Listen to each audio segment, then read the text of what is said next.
중학생 때부터 같이 지냈던 친구들이 저희 집보다 잘 사는 친구들이었고, 또 대학생이 됐을 때 같이 보냈던 친구들이 다 대치동 키즈들이었어요. 그렇다 보니까 거기서 느끼는 좀 상대적 박탈감이나 뭐 열등감, 그런 게 좀 생겼던 것 같습니다.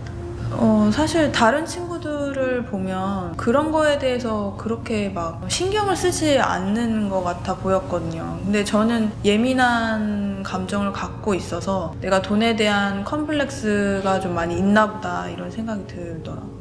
대학교 친구들의 부모님들을 보면 어떤 내가 TV에서만 봤던 그런 직업들, 큰 사업을 하고 계시는 그런 분들이다 보니까 이 세상에는 정말 다양한 사람들이 있지만 부자가 많구나. 저 친구는 어떻게 저렇게 해외여행을 자주 가지? 저기 아파트에 혼자 살 수 있지? 다른 친구들은 별로 신경 쓰이지 않아 보였는데 저는 되게 궁금했어요. 지금은 돈 얘기를 정말 자유롭게 누구나 뭐 돈 얼마 번다 이런 얘기를 해도 아무도 손가락질하는 시대가 아니지만, 그때 당시에는 사실 돈이라는 단어 자체를 꺼내면 굉장히 속물스럽고 뭐 속세다 이런 때여서 쟤는 좀 속물적인 면이 많아 이렇게 얘기를 하는 친구들이 있었거든요. 그 시대랑 맞지 않는 말들을 좀 했었던 기억이 있어서 제가 그땐 되게 이상하다고 생각을 했어요. 내가 너무 속물적인가? 너무 돈 생각만 하나? 라고 생각을 했던 것 같아요.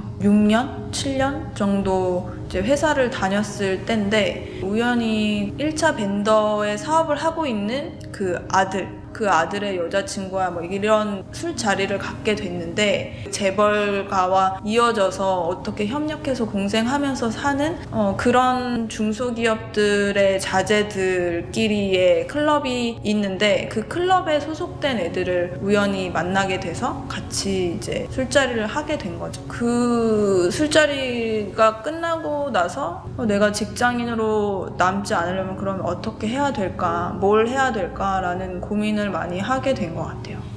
옛날에는 신분제도가 있었잖아요. 서로 어떻게 보면 의지하면서 살았다고 생각을 해요. 어떻게 보면 뭐 예전에 그 신분 세대보다도 지금이 더 힘든 상황이라고 생각을 하거든요. 보이지 않는 신분이 있으니까. 저는 옛날부터 그걸 되게 많이 느꼈던 것 같아요. 돈에 의해서 신분이 나뉜다는 걸. 그래서 그때부터 그런 거에 민감한 사람이지 않았을까. 제가 여유가 있어야 남들이랑 비교도 하지 않고, 아무래도 여유가 없으면 누가 나를 무시했을 때 그 상황을 벗어날 수가 없잖아요. 예를 들어서 직장에서 내가 무시를 당했는데 내가 경제적인 여유가 없으면 그 무시를 참고 계속 직장을 다녀야 되는 거니까. 근데 여유가 있으면 그냥 다른 직장을 가거나 바꿀 수가 있는 거죠. 그만두거나. 그래서 그런 것도 경제적 자유의 하나이지 않을까. 일단 월급쟁이로 남지 않겠다라는 결심을 한 뒤부터는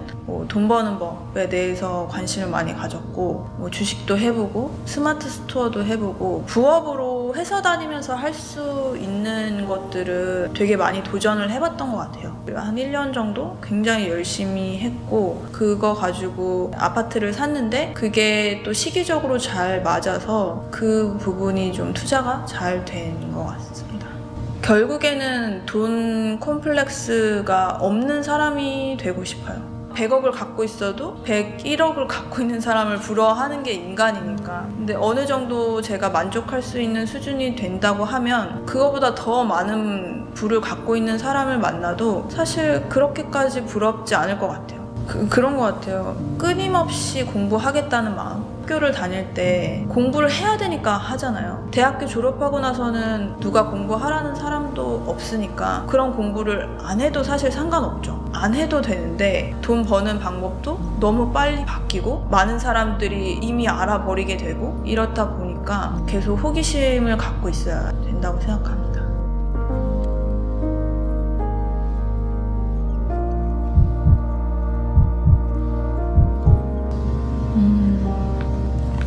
네, 받아들일 준비가 됐습니다. 예전에도 그랬고 지금도 돈은 우리가 살아가는데 필수 불가결한 요소라고 생각을 하고, 돈에 대해서 컴플렉스를 갖고 있지만 극복하면서 더 돈을 사랑하고 싶습니다.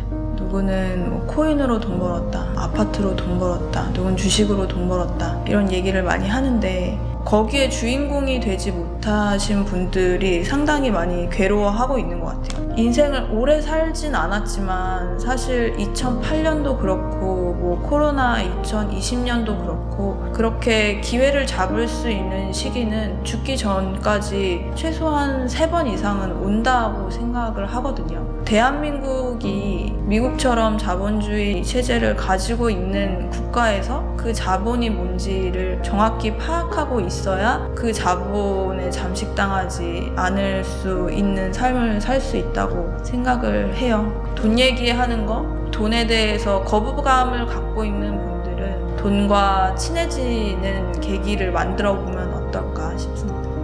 나 자신을 사랑하자, 러브 컴플렉스, 러브 유얼셀프.